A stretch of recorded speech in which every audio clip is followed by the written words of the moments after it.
Զրուցում են քաղաքագետ Արա Պողոսյանի հետ։ Պարոն Պողոսյան, ԿՊԱ-ականները ասում են, որ Հայաստանի եւ Թուրքիայի միջև հարաբերությունների կարգավորման գործընթացը շուտով կբերի դրական արդյունքների, դրան զուգահեռ էլ Թուրքիայի արտգործնախարար Ֆիդանը օրինակ ասում է, որ Թուրքիան պատրաստ է կարգավորել հարաբերությունները Հայաստանի հետ միայն այն դեպքում, երբ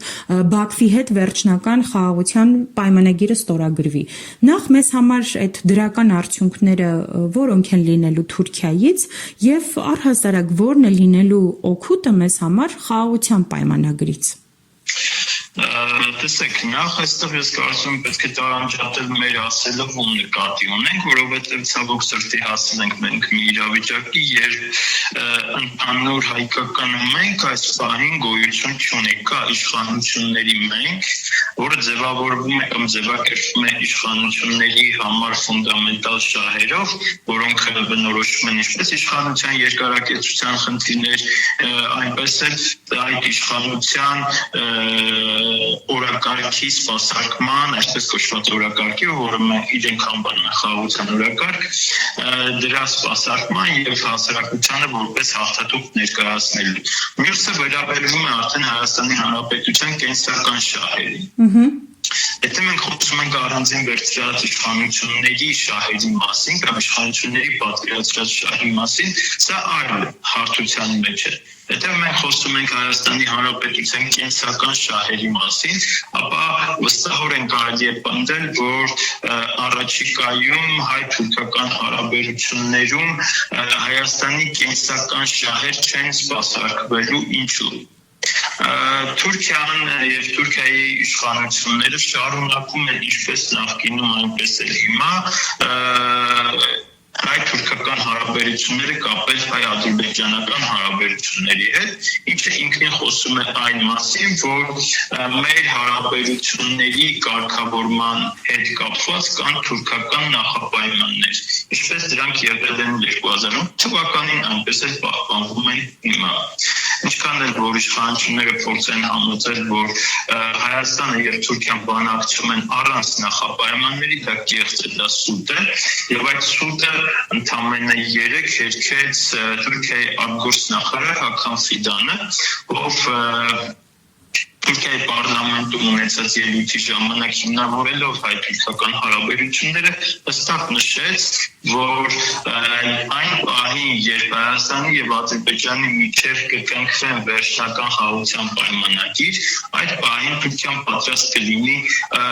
կարգավորել հարաբերությունները Հայաստանի հետ եւ բացել սահմանները։ Այնուհետեւ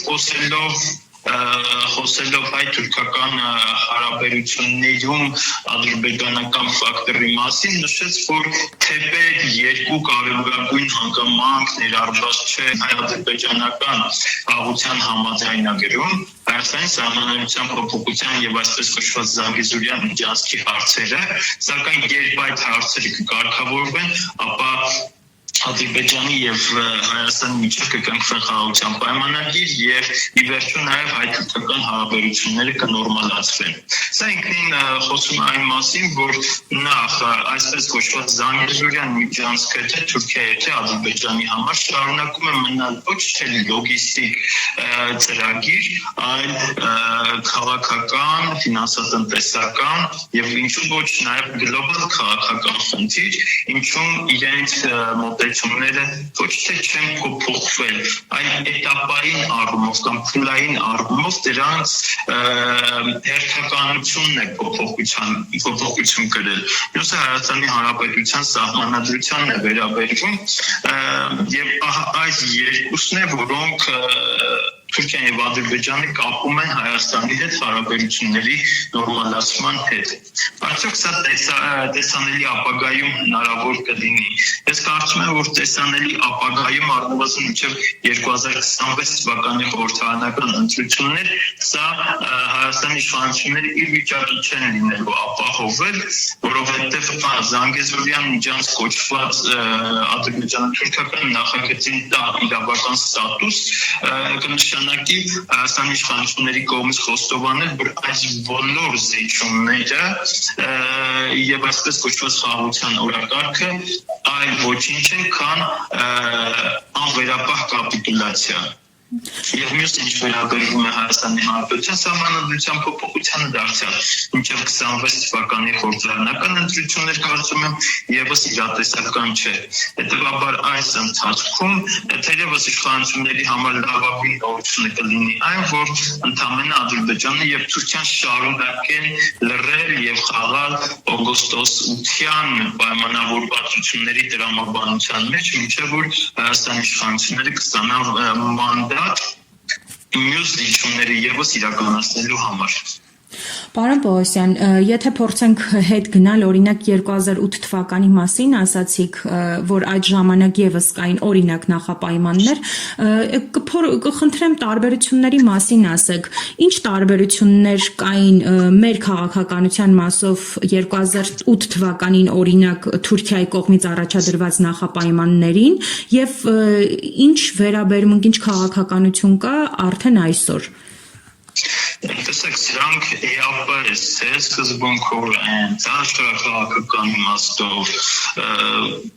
լրիվ տարբեր իրավիճակներ են։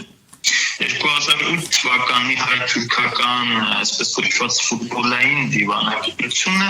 ուներ քիչ հարկադրական կամ սակավ հարկադրական բաղադրիչ, որը Թուրքիայից չէր, որ գալիս էր, այլ միջնորդող կողմերից էր։ Մյուսը բնականաբար Թուրքիան ուներ շատ հստակ խնդիր իր առջև դրված, որը առաջին հերթին այսպես կոչված այս ժամանակ Ղարաբաղյան կոնֆլիկտի կարգավորումներ եւ Թուրքիան ակնկալում էր, որ Հայաստանը պետք է ազատի առնվազն 7 շրջանները եւ գնա Ադրբեջանի հետ հարաբերությունների նորմալացման, որը հայելային անդրադարձ կունենար Սյուրիական հարազանագրությունների վավերացման վրա եւ մյուսը դա վերաբերում էր հայոց ցեղասպանության խնդրին, որով Թուրքիան առաջարկում էր ցեղասպանության հարցը թողնել պատմաբանների։ Սրանք այն երկու հիմնական նախապայմաններն են, որոնցով Թուրքիան առաջնորդվում էր։ Սակայն այս նախապայմանները ռեալիզացնելու գործնական գործիքներ Թուրքիան չուներ։ Այսինքն գործնական ճնշում Հայաստանի իշխանությունների վրա այն ժամանակ չկար։ Այսօր Հայաստանին կարծեք թե ներսից տեղեկատվական եւ տարբեր այլ միջոցներով եւ թե դրսից ամբողջական ճնշում է բացի այդ նաեւ Հայաստանի իշխանություններին դրդել են այսպես կապիտուլյացիոն տրամաբանության մեջ եւ Հայաստանի իշխանությունները ըստ էության նույնիսկ չեն էլ դիմադրում Ադրբեջանի եւ Թուրքիայի նախապայմաններին։ Այսինքն մենք ունենք էապես տարբերվող իրավիճակներ, թե աշխարհաքաղաքական իմաստով եւ թե գործիքային իմաստով։ Պարոն Պողոսյան, եւս մեկ հարց, 26 թվականին սպասեցինք ընտրությունները եղան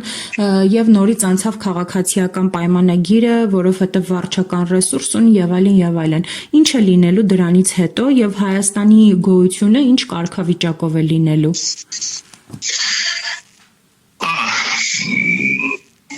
Ես կարծում եմ շուտ կանխատեսել է քաղաքացիական պայմանագրի, ինչպես իրենք են ասում, ջրախիչ հաղթանակը, որովհետև թե ներքին պրոցեսները, թե արտաքին պրոցեսները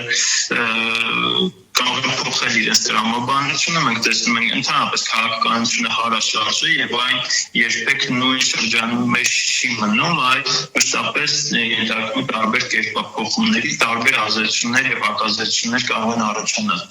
Հետևաբար դեռ վաղ է այսպես կանխատեսել իրենց հաղթանակը,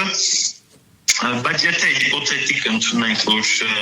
իրենց մոտ ստացվում է, բնականաբար մենք ականատես ենք լինելու Թուրքիա եւ Ադրբեջանի բոլոր նախապայմանների կատարման։ Իսկ ինչ վերաբերում է Հայաստանի կարգավիճակին, սա կարճաժամկետ, այսպես երևացող երևույթ չի լինելու, որպեսզի մենք ասենք Հայաստանը վերացավ կամ չվերացավ։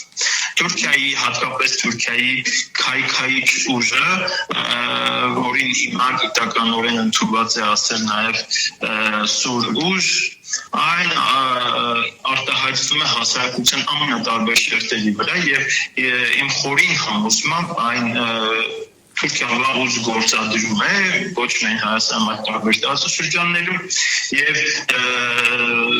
իրենց արժեվ դրված հիմնական խնդիրներից մեկը այն է, որպեսզի հատկապես Հայաստանը լինի թե լոգիստիկ առումով, թե տնտեսական, թե ֆինանսական եւ թե քաղաքական առումներով կախյալ պետություն եւ պատահական չի, երբ Վաշինգտոնում օգոստոսի 9-ի հայտարարությունից հետո հայտարարում է, որ իրենք թեպետ ուզում են հարաբերությունների կարգավորում, բայց նաև ուզում են տարածաշրջանի փոխկապակցվածություն, ինչը բնականաբար ենթադրում է, որ Հայաստանի եւ տարածաշրջանի ամբողջ լոգիստիկ համակարգ, էներգետիկ համակարգի փոխկապակցվածության միջոցով այսպես մասնակից պետությունների դիմադրությունները կդարձնեն անիմաստ։ Տարածաշրջանում կշահի այն կողմը, որը ունի ամենահզոր տնտեսությունը եւ ամենահզոր լոգիստիկ հնարավորությունները։ Բնականաբար դա Հայաստանը չի եւ Հայաստանի փոխկապակցվածությունը այս տարածաշրջանային կոնֆիգուրացիայի մեջ ուղղակի Հայաստանը դարձնելու կամազուր պետական կազմավորում։